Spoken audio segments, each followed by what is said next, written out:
Bayangkan, di ponselmu hanya ada satu aplikasi untuk ojek online dan pesan antar makanan. Praktis? Mungkin. Tapi apa jadinya kalau kamu nggak punya pilihan lain? Hari ini kita akan membahas kabar yang sedang hangat, rencana akuisisi Goto oleh Grab. Apa dampaknya bagi kita semua?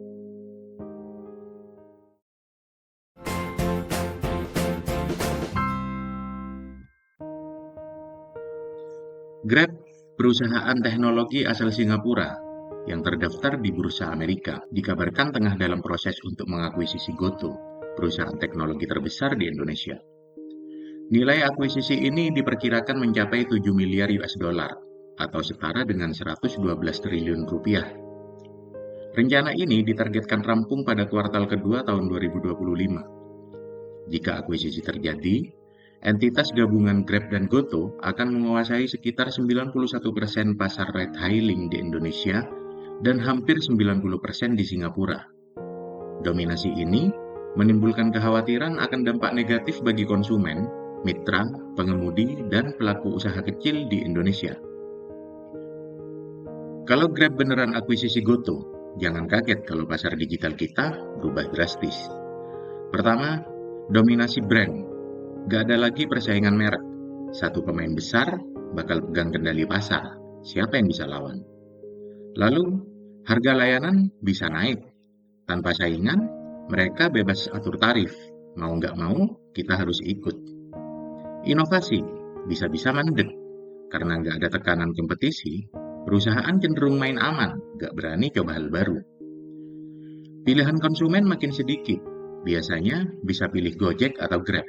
Sekarang cuma satu, monopoli rasa digital. Dan yang sering dilupakan, kedaulatan data.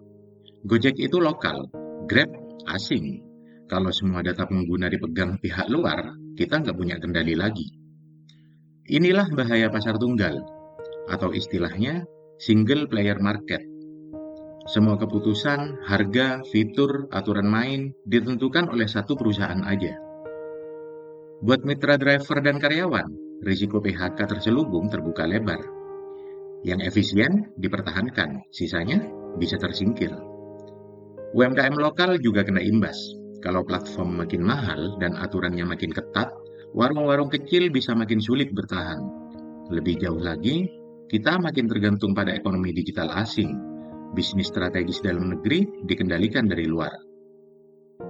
Dan jangan lupa, gabungan dua raksasa teknologi berarti gabungan dua lautan data. Potensi penyalahgunaan atau kebocoran bisa semakin besar. Terakhir, tanpa saingan, perusahaan cenderung ogah-ogahan. Kualitas layanan bisa menurun, dan ujung-ujungnya kita sebagai pengguna yang dirugikan. Jadi, kalau kamu pikir ini cuma soal bisnis antar perusahaan, pikir lagi. Ini soal masa depan kita semua di dunia digital. Kalau kita nggak mau Indonesia jadi pasar tanpa kedaulatan, pertanyaannya bukan cuma apa yang terjadi, tapi siapa yang bisa bertindak. Pertama, pemerintah. Disinilah peran KPPU, Kominfo, dan Bappenas jadi krusial. KPPU wajib turun tangan menyelidiki potensi monopoli. Jangan tunggu merger terjadi baru ribut. Pencegahan lebih baik dari penyesalan. Kominfo, mereka harus pastikan aturan perlindungan data diperketat. Jangan sampai data 100 juta pengguna jadi barang dagangan. Dan Bappenas, tugasnya bukan cuma bikin rencana jangka panjang, tapi juga dorong lahirnya pesaing lokal baru, supaya pasar tetap sehat dan pemain lokal tetap bisa bersaing. Lalu, bagaimana dengan Goto sendiri? Kalau ingin tetap berdiri sebagai pemain nasional, Goto harus fokus ke lini bisnis yang terbukti untung, seperti Tokopedia dan GoPay.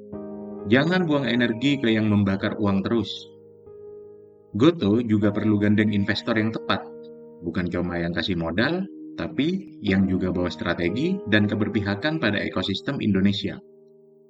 Dan terakhir, inovasi. Goto harus balik ke semangat awal, berpihak pada pengguna, memberdayakan mitra, dan menciptakan solusi lokal. Karena loyalitas pengguna itu bukan dibeli, tapi dirawat. Merger bisa saja terjadi, tapi kalau semua pihak bergerak, Indonesia bisa tetap jadi tuan rumah di negeri sendiri. Tapi semua analisis ini nggak akan berarti kalau kita nggak sadar siapa yang harus bertindak. Kalau satu perusahaan pegang semua, siapa yang paling dirugikan? Kita, pengguna, pengemudi, pemilik warung kecil, dan UMKM yang bertahan di tengah persaingan tak seimbang. Kita sering bangga Indonesia punya startup unicorn, tapi pertanyaannya, siapa yang memegang kendali sebenarnya?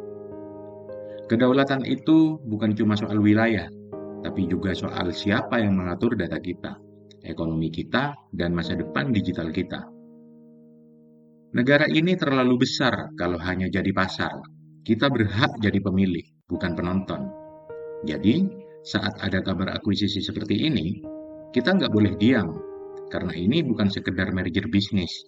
Ini tentang siapa yang pegang kendali, rakyat atau korporasi asing. Indonesia harus punya kedaulatan digital, ekonomi, dan data. Dan itu cuma bisa dicapai kalau kita semua ikut menjaga.